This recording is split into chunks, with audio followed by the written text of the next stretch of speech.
Hello guys, আসসালামু আলাইকুম। আশা করি সবাই কেমন আছেন। আলহামদুলিল্লাহ, আপনাদের দয়ায় আমি অনেক অনেক ভালো আছি।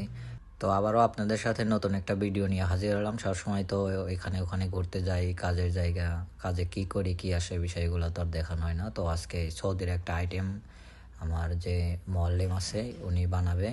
তো এটা ভিডিওটা আপনাদের সাথে শেয়ার করব। ভালো লাগলে লাইক কমেন্ট শেয়ার করে পাশে থাকবেন, আর ভিডিওটা সম্পূর্ণ দেখবেন, কমেন্ট করে জানাবেন কেমন হয়েছে। ভেড়ার যে লেগ পিস থাকে না ওইগুলা, তো ওইগুলা পিস পিসভাবে বাজার থেকে কিনে নিয়ে আসছে। শুরু থেকে আপনারা দেখতে পাচ্ছেন কীরকম পিস করা ছিল, এরকম বাজার থেকে কিনে নিয়ে আসছে। এখন এগুলা যেরকমভাবে সৌদিরা খাইতে পছন্দ তৈরি করা হচ্ছে। তো এগুলা একে একে তেলে ভাজতেছে।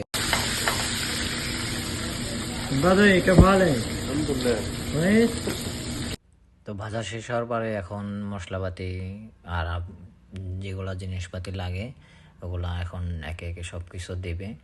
আর এগুলা আসলে ভাই বাঙালিরা খাইতে পারবে না, এখানে ওরকমভাবে মশলা বা ওরকমভাবে টেস্ট হবে না, মানে বাঙালিদের খাওয়ার জন্য।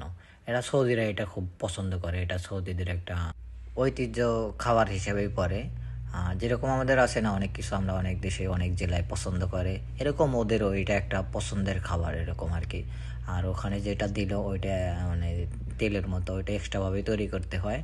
পরবর্তীতে ওইটা দেওয়ার পরে হালকা পানি দিয়ে এখন ফয়েল পেপার দিয়ে রেখে দিবে মেশিনের ভিতরে ঘন্টাখানিক রেখে দেওয়ার পরে এগুলা বের করে একে একে প্যাকেট করে একটা একটা করে প্যাকেট করে আর কি ফ্রিজে রাখা হবে।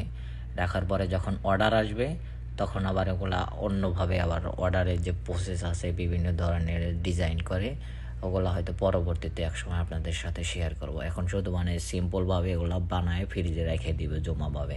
এই দেখেন এখন এগুলো রাখতেছে, তারপরে প্যাকেটিং করবে।